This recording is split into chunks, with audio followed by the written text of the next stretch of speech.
So Ryan is going to come up here and talk a little bit about how we turn that around, right? So every time, I'm looking forward to this because every time I get a request from the government to give somebody else documents, it makes me happy to know that somebody else is going to be fucking with the government the other way around, right? So Ryan is up at MIT right now. He is not only a first-time speaker, but this is his first time at DEF CON. So let's give a big party track welcome to Ryan Shapiro, who's going to talk about hacking the FBI. Thank you, sir. Appreciate it. Good luck. Thanks. Thank you all so much for being here. This is my first time at DEF CON. I understand that means someone might fuck with me, so bring it on. But yeah, so my name is Ryan Shapiro. A little about myself. I'm a longtime animal rights activist, social justice activist, transparency activist, and now also a PhD candidate at MIT, where I am an historian of the political functioning of national security. This is a talk about information and democracy, about oppression and resistance, and about the tools that make resistance possible. But first we're going to start with a little bit of a stroll down memory lane.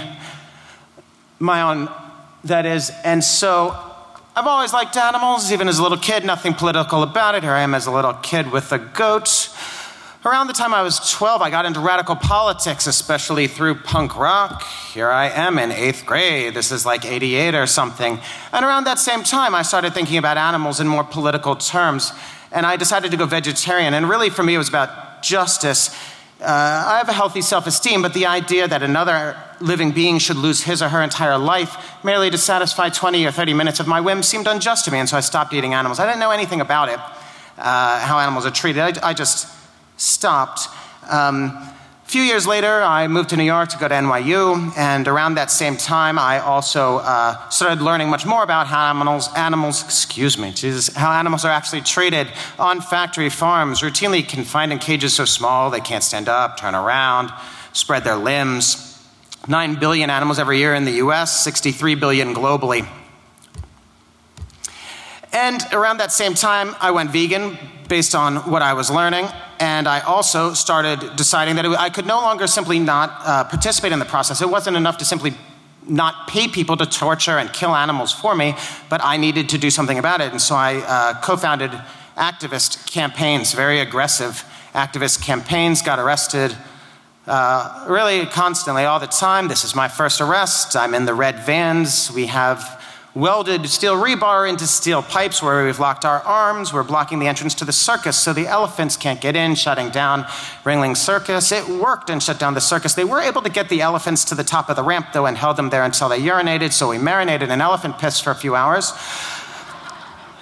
So we're very popular when we finally got to jail after they cut us out. But nonetheless, so I did a lot of this sort of work.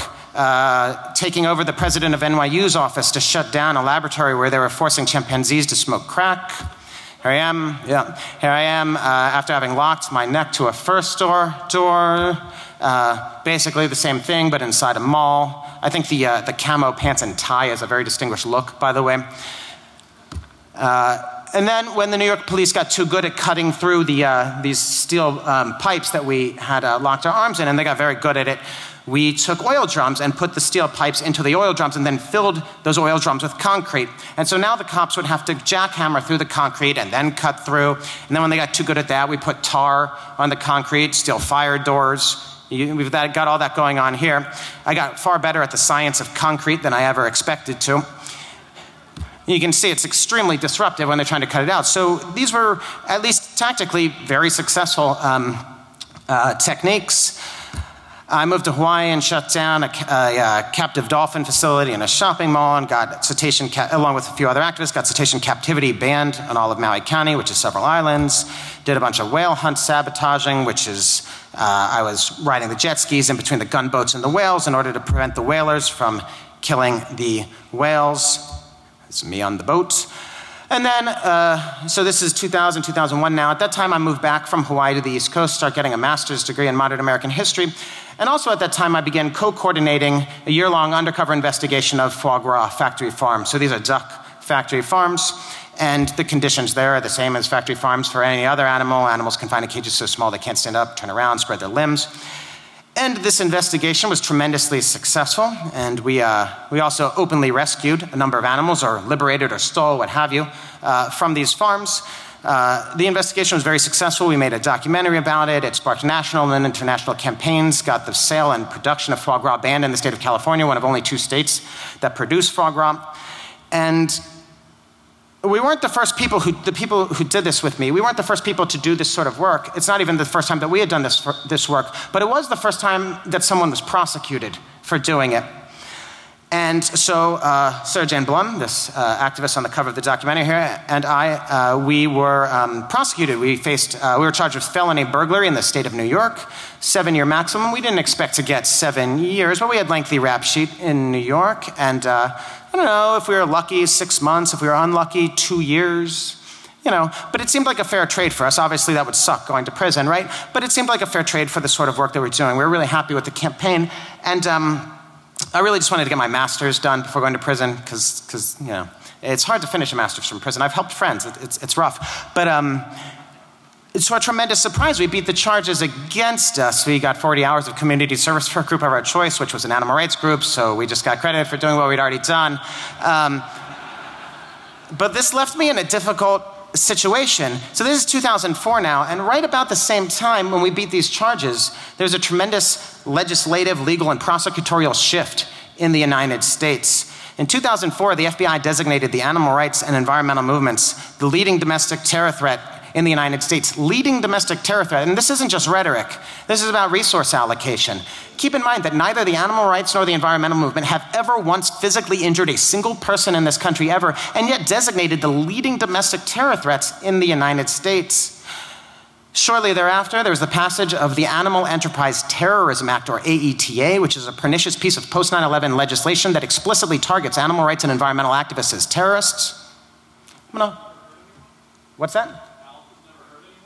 That is exactly right. The Animal Liberation Front has never physically injured a single person in this country ever, or any other country for that matter. But let's hold questions to the end. But yes, that's absolutely right. Neither the animal rights nor the environmental movement have ever physically injured a single person in this country ever. You can find industry groups making arguments to the contrary, but those arguments are simply wrong. They're just simply wrong. Nonetheless, then the Animal Enterprise Terrorism Act, which explicitly targets animal rights and environmental activists as terrorist threats. People have been prosecuted. The very first prosecution under the AETA was a prosecution of animal rights activists in California who wrote anti-animal experimentation slogans on the sidewalk in chalk. And they were prosecuted as terrorists, felony terrorism charges under federal law. Mercifully, the judge threw out those charges, but the FBI investigated. The DOJ brought it. And around the same time, many of my closest friends and colleagues, including many of the people you've seen in these pictures, began going to jail, going to prison, federal prison, under this law and under its predecessor act, the Animal Enterprise Protection Act. These people, who are among my closest friends, are known as the Shack 7, and they were sentenced from between 1 to 7 years in federal prison for violation of the Animal Enterprise Protection Act for running a website, an anti-animal experimentation website. I mean, that's exactly what happened.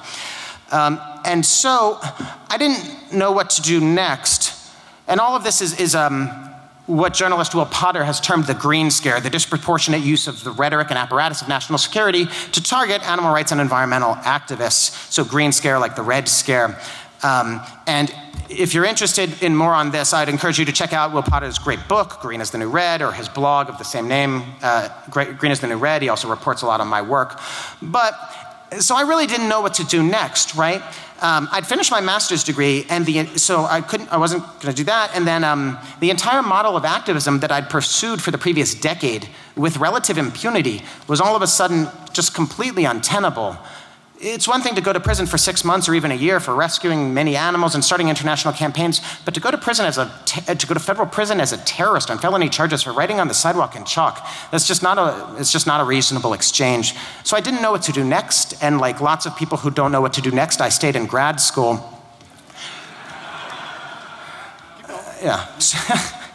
I started a PhD at MIT. As I said, I'm an historian of the political functioning of national security. I'm finishing up that PhD now. My PhD is looking at the long history of these sorts of trends. So the long history of the use of the rhetoric and apparatus of national security to marginalize animal protectionists as threats to the state. And there is a long history, and I'll talk just a very little about that now. For example, in World War I, when American anti-vivisectionists, so people who opposed animal experimentation, and this is one of their newsletters from World War I, when they opposed wartime animal experimentation, the research defense community, or the pro-animal experimentation folks, led by this guy, who was a famous neurosurgeon. Hi. Hi. So, we have a tradition here at DEF CON for first-time speakers. It is a way for us to welcome them into the community, and I hope you guys are all thoroughly enjoying his talk so far. He asked for us to do this at the end of his talk, but we don't follow those rules. So, all right. Salute. Sir. Party track! Right. Carry on. Thank you very much. That's the best hazing I've ever had. So yeah, this guy, who was a famous neurosurgeon, friends with the president. Either way, he wrote an article in prestigious science magazine in which he essentially argued, quote, that anyone attempting to stop the Red Cross from assisting in its humanitarian and humane desire to prevent American soldiers from being diseased is in reality giving aid and comfort to the enemy. The folks on his side went so far as to call for charges to be brought under the new Wartime Espionage Act of 1917 for opposing wartime animal experimentation. Fortunately, charges weren't brought, but these allegations of subversion, that they were taking their orders from the Kaiser, were devastating to the animal protection movement at that time. Moving forward, World War II, the descendants of the previous gentleman, whose name was Keene, this guy's name is Ivy. Ivy was a famous, he was basically a rock star animal experimenter and vice president at the University of Chicago. Either way, Ivy was also the expert witness on medical ethics at the prosecution of Nazi doctors in Nuremberg. He was also at the same time the lead of the American pro-animal experimentation community, a group called the National Society for Medical Research. When he came back from Nuremberg, and the press wanted to hear what he had to say about the trial, he said, hey, you know what I learned over there? I learned that the Nazis banned animal experimentation in 1933, and this is why they had to experiment on human beings in the concentration camp. Completely false, absolutely false. He knew it was false. I just finished writing 100 pages on it. So I can speak at length. I'm not going to right now. But either way, he knew he was lying, but the press ate it up. And he further went on to say that the only reason American anti-vivisectionists opposed animal experimentation was because they wanted to open Nazi-styled human experimentation concentration camps in the United States. Then, within a couple years, with World War III more in the American minds than World War II, the NSMR and Ivy, they upped their game, and they argued that because some animal experiments involved radiation, that American opposition to animal experimentation was a Kremlin-directed plot meant to undermine American security in order to pave the way for Soviet atomic aggression and overthrow of the United States government.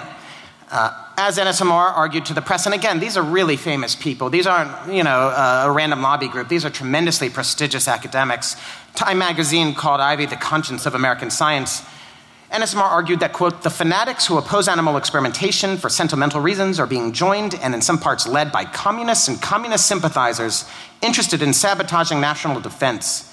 National Defense Project aims at minimizing death from possible attacks with atomic bombs are being crippled by anti-vivisectionists, and that, quote, foreign agents rejoice at every victory scored by anti-vivisectionists.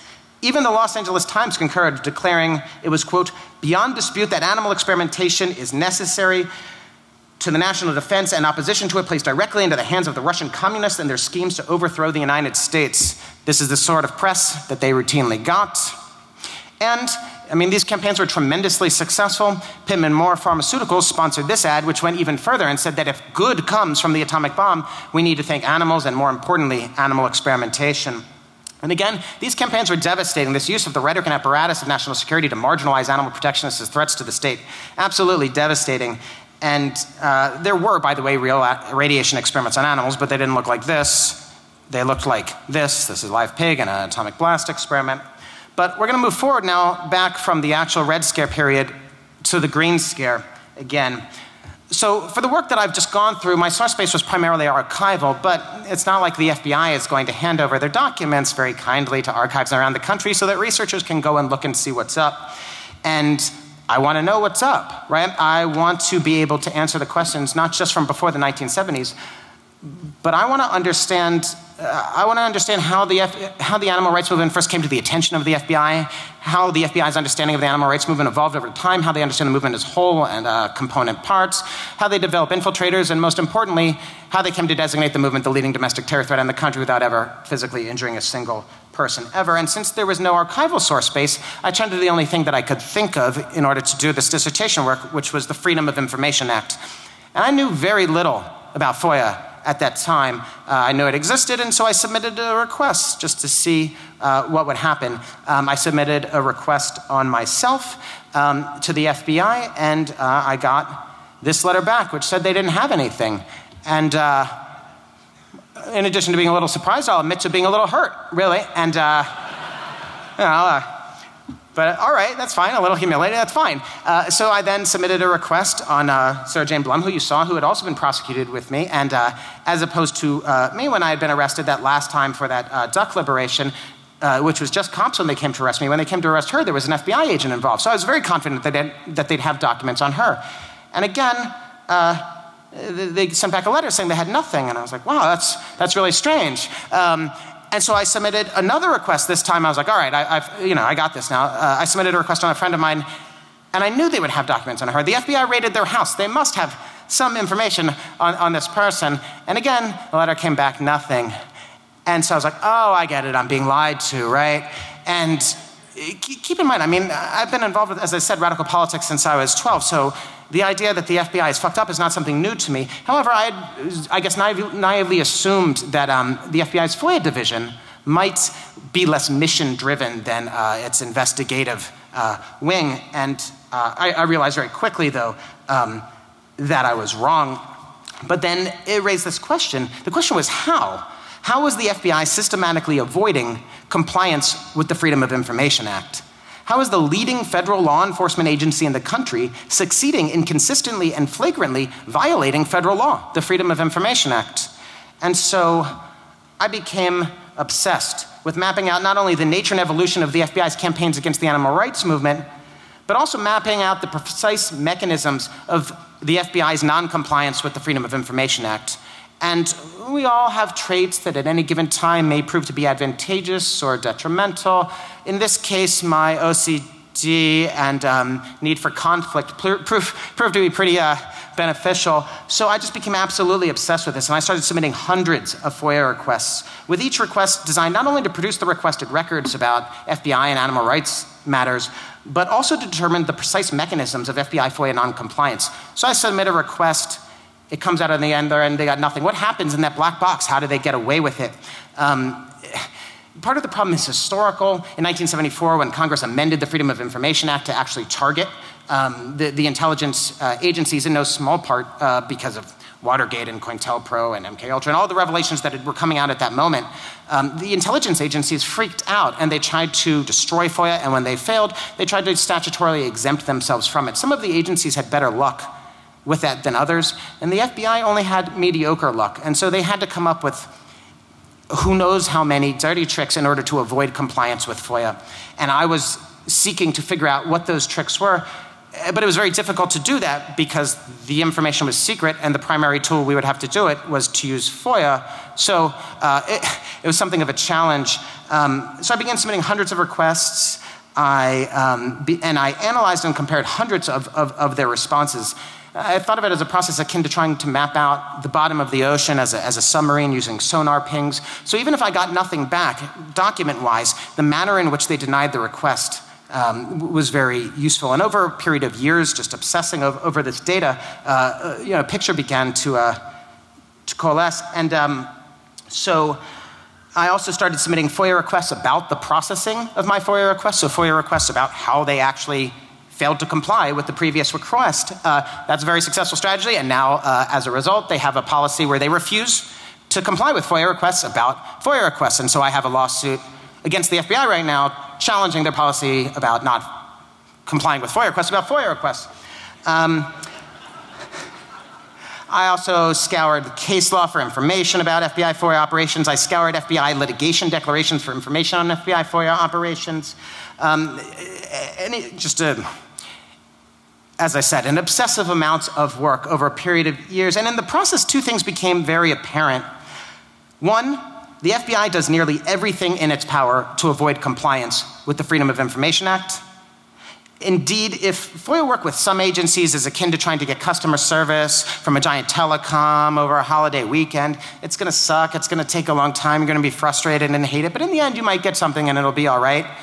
FOIA work with the FBI is a street fight. They will do everything they can to avoid compliance. It would be difficult to overstate the bad faith with which the FBI is operating when it comes to matters of the Freedom of Information Act. And two, essential to making the Freedom of Information Act work with the FBI was developing an intimate familiarity with the Bureau's FOIA-specific information storage and retrieval systems. And using the above techniques and others, I did just that. All of which allowed me to pursue an iterative approach to FOIA requests where I would figure out the various roadblocks that they were using to prevent me from getting the records that I wanted. I would finally get something, any record, and then once I got that, one could comb those records to find specifics to get around other roadblocks. And this iterative approach was just tremendously useful. It was also helpful that I got signed privacy waivers from roughly 300 leading animal rights and environmental activists from the 1970s to the present, allowing me to request their records. It doesn't mean that the FBI would give them to me, but it means I have a lot more flexibility in what I do on my end. And this really began to pay off. Combined, these and other experimental FOIA methodologies that I developed proved stunningly successful. And I received over 40,000 pages from the FBI on their campaigns against the animal rights and environmental movements. Among the most notable of these documents was a document I obtained which demonstrated FBI consideration of Animal Enterprise Terrorism Act charges against undercover investigators who expose factory farming cruelty. That's this document here. And despite all the redactions, it's nonetheless extremely telling. The FBI is arguing, not even arguing, what we see here that the FBI is doing is trying to bring federal terrorism charges against people who take pictures of animals trapped in cages. Terrorism charges against those individuals who take those pictures. And I'll note I was especially displeased to see my name on this document. But this document also is currently being used as evidence in Blum versus Holder, which is a federal lawsuit challenging the constitutionality of the Animal Enterprise Terrorism Act. This is Blum v. Holder. I'm one of the 5 plaintiffs in this lawsuit. We're represented by the New York City-based Center for Constitutional Rights. And we actually just asked the Supreme Court to review the case just this very week. So it's working, yeah? I figured out all the ways the FBI was avoiding compliance. I beat those ways, and then the FBI said, oh, you're very clever, look at you, look what you can do, watch what we can do. They sat on their fucking hands. They did nothing because they can. FOIA is entirely toothless, and it's one of the giant problems with the Freedom of Information Act. Though the Freedom of Information Act only allows an agency 20 working days to comply with a request, there are no penalties for non-compliance. So the FBI just sat on my request. Not 20 days, not months, years, some of them. And so I sued the FBI for failure to comply with the Freedom of Information Act. There's no penalties for non-compliance, but you can sue if they're in violation of the law. And so I did. I sued them, and it is my first lawsuit against the FBI. It covers about 80 of my animal rights-related Freedom of Information Act requests. And what was supposed to happen here is that the judge, the judge did, she said, essentially, FBI, obviously you're in violation of the law. It's way past 20 days. It's years in some cases. When are you going to get to this? Not when will you give them the documents, but when will you, do the work, decide whether or not you're going to give the documents, give reasons why you're not going to give them.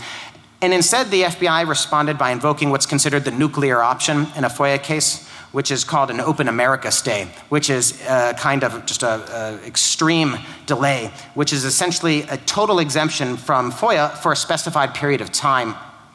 And in my case, the FBI is asking for an almost unheard of 7-year Open America stay. So they want 7 years to do nothing, to think about what to do about my FOIA requests. And what's particularly outrageous about this, honestly, I consider that deeply outrageous as it is, but what's particularly outrageous about this is that the core element of the FBI's motion for an Open America stay is a radically updated version of a Cold War era FOIA secrecy doctrine known as mosaic theory. Mosaic theory is somewhat plausible on its face. Any individual bit of information by itself may be innocuous, but once you combine it with other information, who knows what the Soviets will be able to do with it, right? And so a sort of like a classic example would be someone submits a FOIA request to the FBI for all unpaid parking tickets from FBI agents, and the FBI says, well, we can't give those to you because once you had those, you know, who knows what the Soviets could learn from our unpaid parking tickets, right?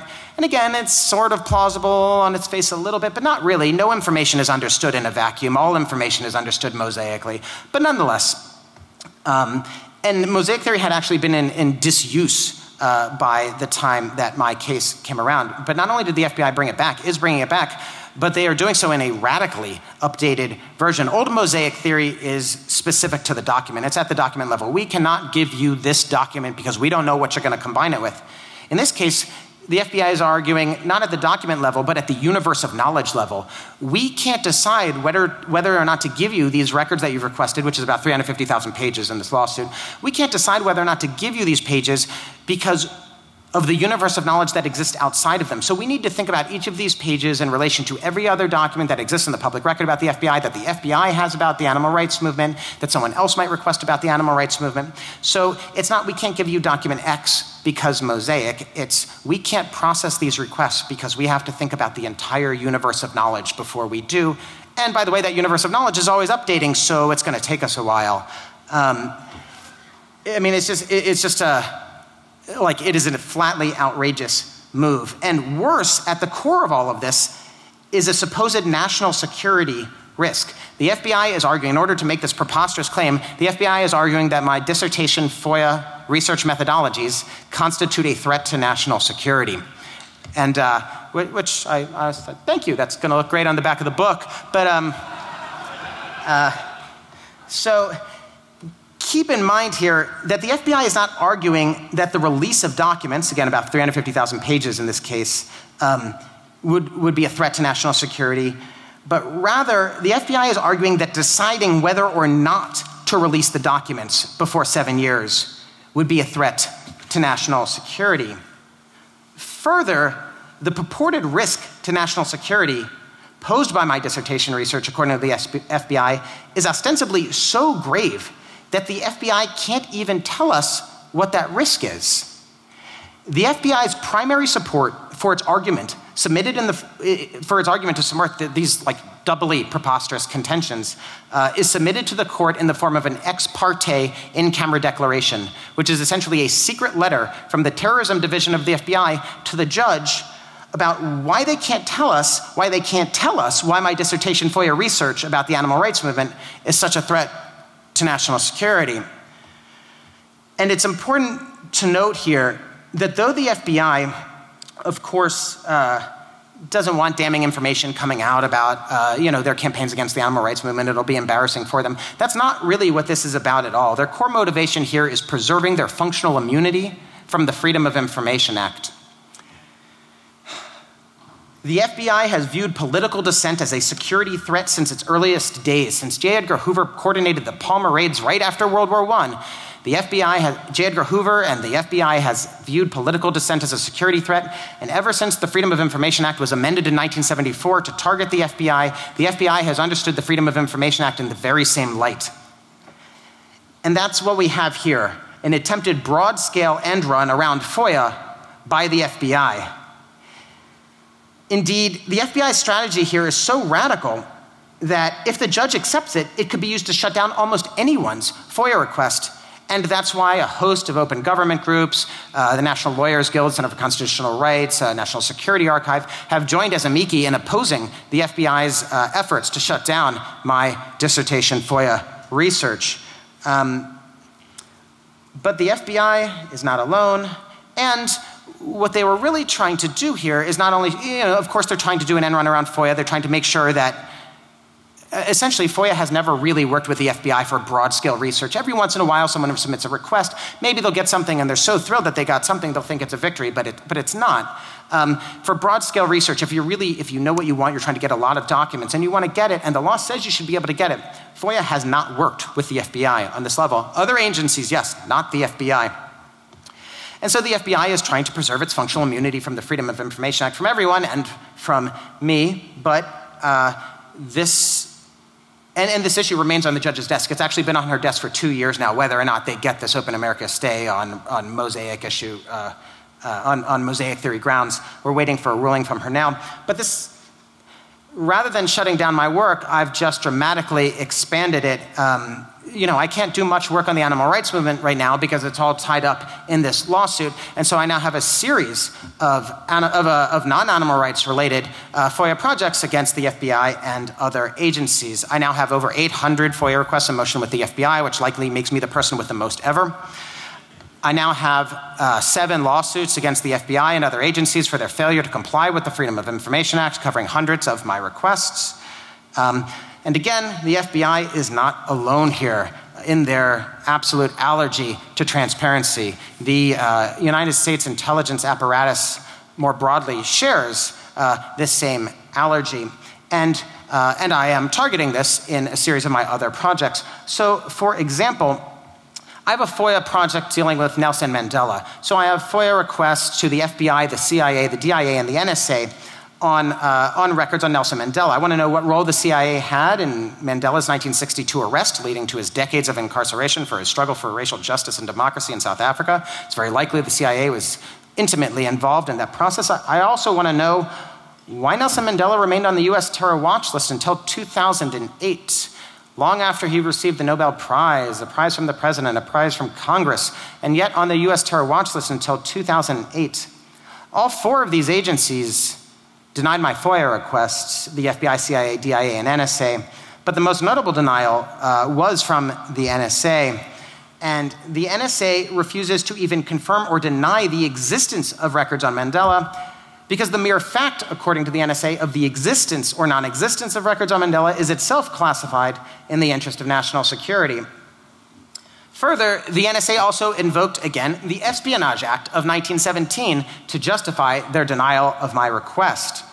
I am making quite good headway in court. I mean, I'm suing all of these agencies right now for these violations of FOIA, and represented by my excellent FOIA attorney, Specialist Jeffrey Light, based out of DC. But I am making excellent progress right now on the FBI in court, and I've already received a good number of documents from the FBI on Nelson Mandela. And these documents, like this one, reveal that while the FBI was supposed to be protecting Mandela in 1990 after he got out of prison, after 30 years likely because the CIA helped put him there, the FBI, instead of protecting him, or in addition to protecting him, was cultivating confidential informants within Mandela's inner circle in order to spy on Mandela and provide political information on Mandela to the FBI. Further documents I've received from the FBI as victories in my lawsuit against them here demonstrate that the FBI understood the anti-apartheid movement, not just Mandela, but the anti-apartheid movement on the whole, essentially as a Soviet-inspired communist threat to American national security, just as they understood Martin Luther King to be. And the FBI kept this understanding of Nelson Mandela and the anti-apartheid movement as threats to American security even after the fall of the Berlin Wall. So even as the Cold War crumbled into obsolescence, the FBI remained obsessed with Nelson Mandela and the anti-apartheid movement being a Soviet threat to the United States. I also have a FOIA request and lawsuit against the FBI for their failure to comply with those requests for records on a sniper plot against Occupy Houston. It turns out that probably some militia group was planning to assassinate Occupy leaders in Houston, and the FBI was far more interested in monitoring the activities of the occupiers rather than the terrorists who were actually plotting to murder the occupiers. In court right now, the FBI is arguing that they shouldn't have to give me these records because Occupy was a bunch of terrorists and they were a national security threat. Fortunately, the judge had a very good ruling here and said that the FBI can't simply invoke these words talismanically, national security or terrorism. They actually have to back it up. I think they've failed to do that entirely, and we're waiting on the judge to decide what she thinks right now. I also have an ongoing lawsuit against the FBI for their failure to comply with my Freedom of Information Act on Aaron Swartz. I also have an ongoing FOIA request and lawsuit against the FBI, as I mentioned earlier, for their failure to comply with my FOIA requests about my FOIA requests. Yeah. And then there's a bunch more coming in the pipeline too. But all of this brings us back to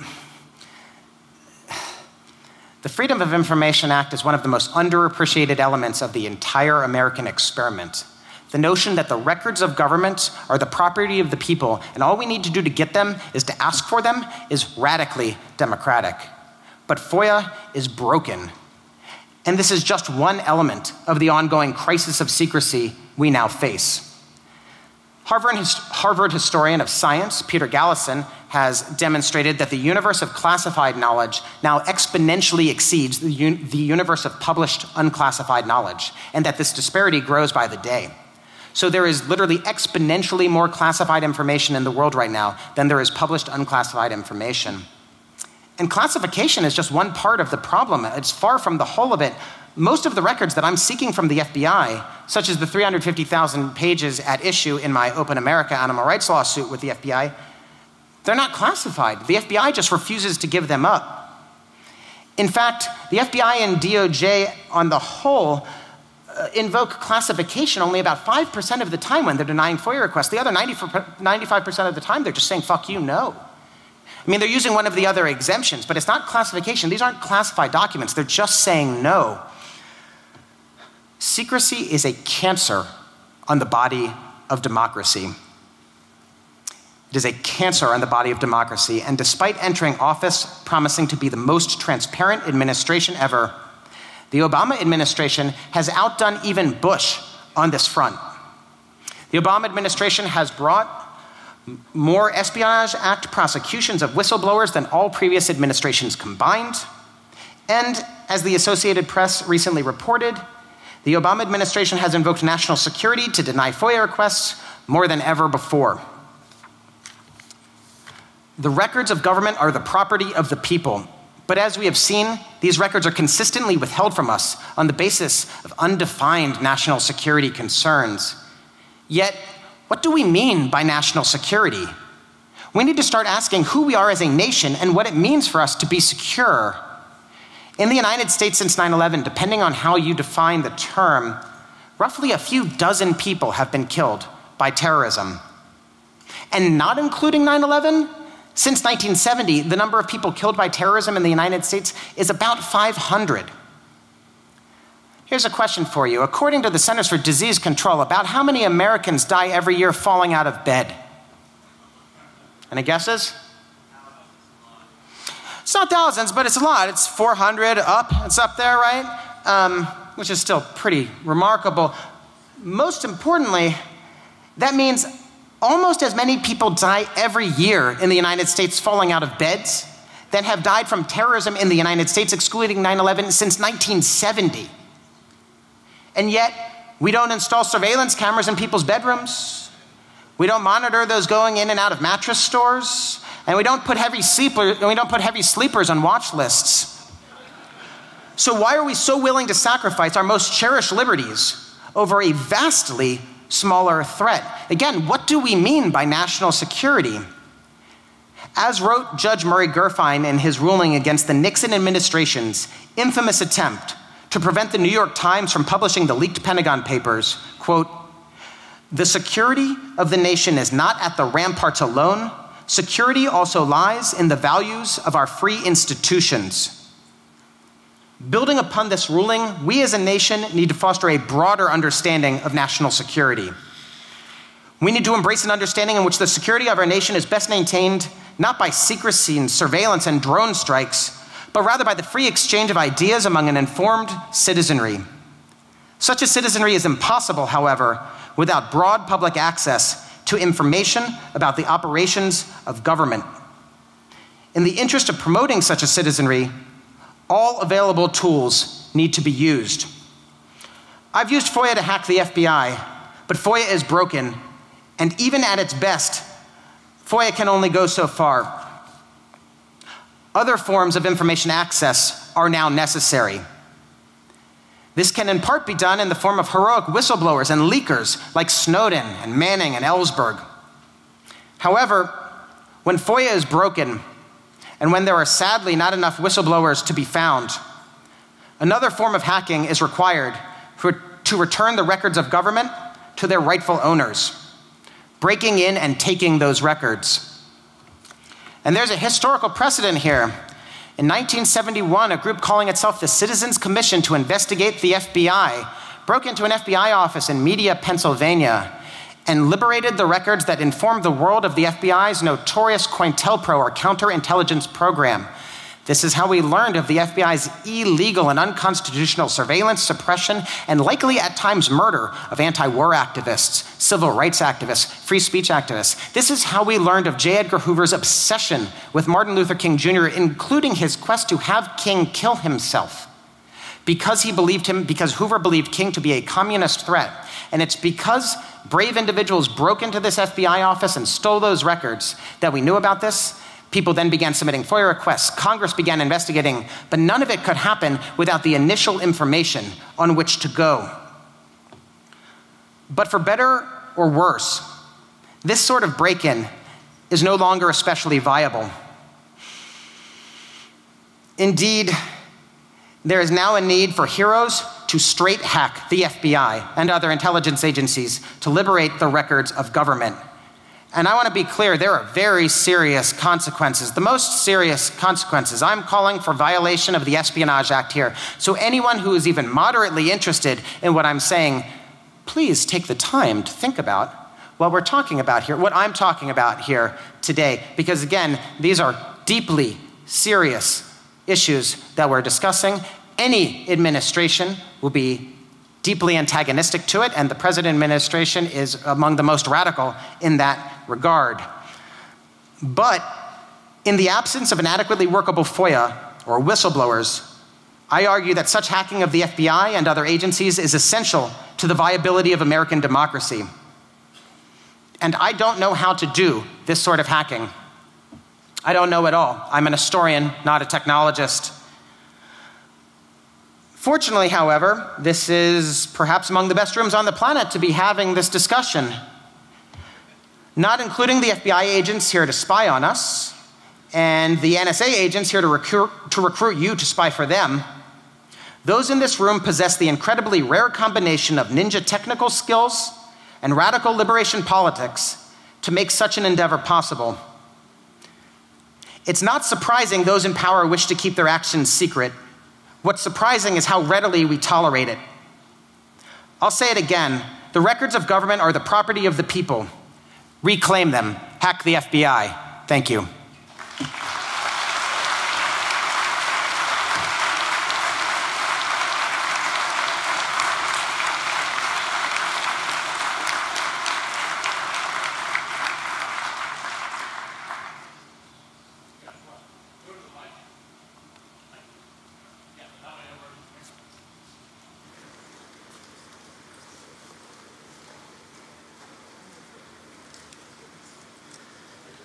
Can you provide any specific details about how you expanded your search methodology to fill in or map the gaps? Did you just shotgun names or do anything more refined?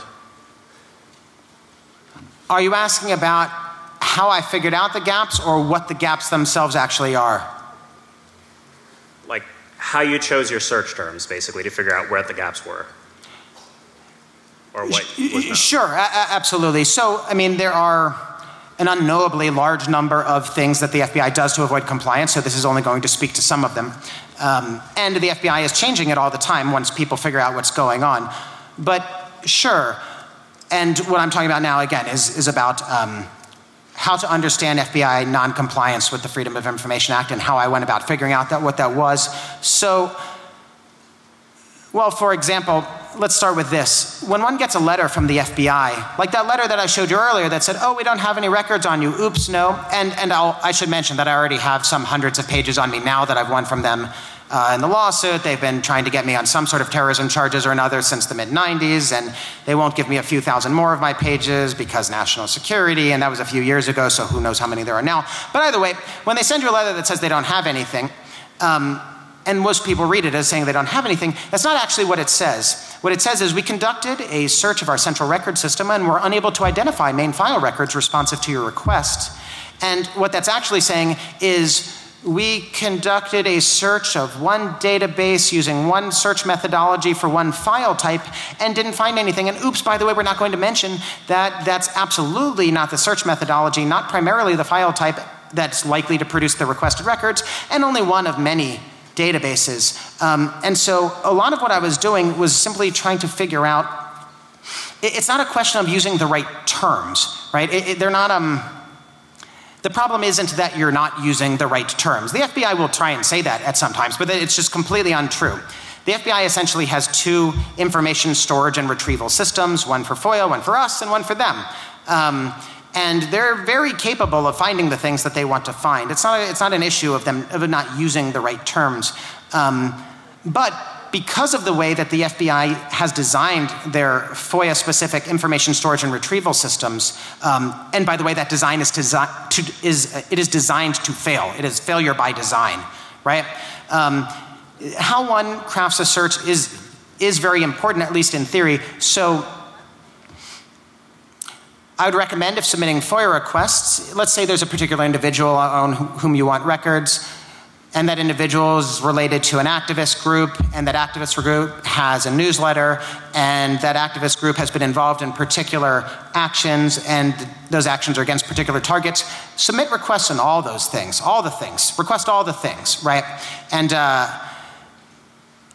certainly one needs to, I mean, the problem is, so most people's FOIA requests are a page in length. Mine are usually about 30 pages long to the FBI, right? Search this database like this, search this database like this, use this search methodology, search for this file type like this. However, again, the problem isn't that you're not doing it right. One really should be able to submit a one-page FOIA request and get what you're looking for. The problem is that the FBI is operating in straightforward bad faith. And so you can word your request however you want. You can request things however you want, and occasionally you might get a hit. But the bottom line is that FOIA requests for the FBI really shouldn't be written for the FBI.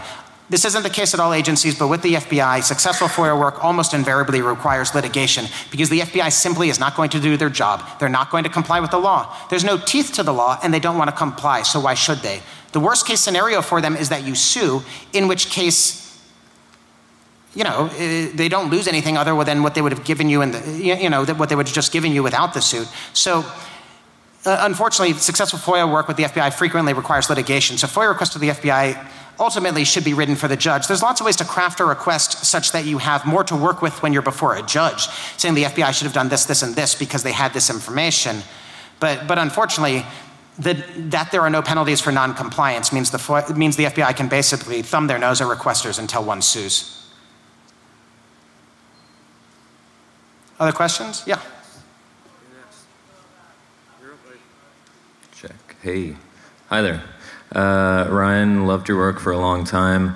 Thanks for the talk. I've been looking forward to it for a long time. If you haven't been to Ronald's, they have awesome vegan donuts. That's all I had to say.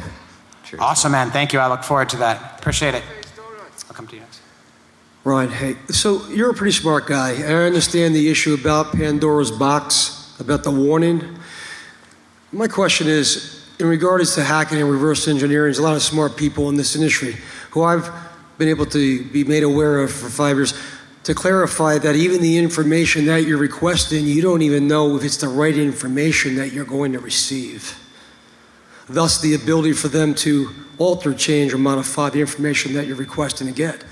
So how do you go through that process of knowing that what you're receiving or that what you would hope to get is not even the information to know whether or not it's real or correct? Yeah, that's a great question. I mean, as you're pointing out, they hold most of the cards. They hold all the documents. They're the people who search for the documents.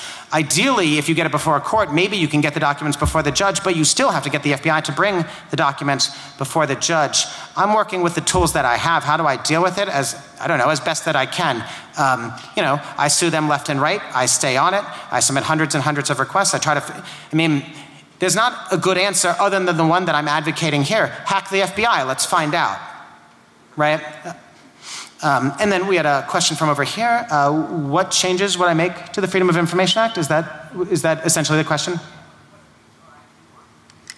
Sure. EFF is doing great work here. The National Security Archive is doing great work. There's a number of Epic does good work on this front. There's a number of excellent groups. I mean, and right now the revisions that are being proposed dealing with exemption B5, that's a key one.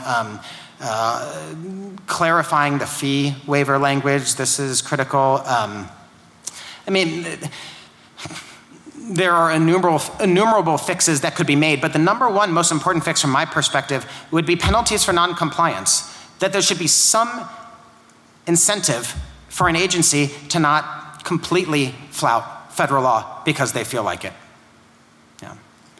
Yeah. Any last questions? Or yeah. Sure. By your description, the Freedom of Information Act requests you're making are pretty specific. Do you make those available in an archive so that people can basically use your work? Do I make the results or the requests themselves? The requests, including the language of the requests. I don't have that available in an archive, and it is constantly changing based on the FBI's changes and what I learn. But it's something that I am happy to discuss with with people on an individual level. Yeah. Okay. Thanks. And I think that's all the time that we have. Thank you so much for coming.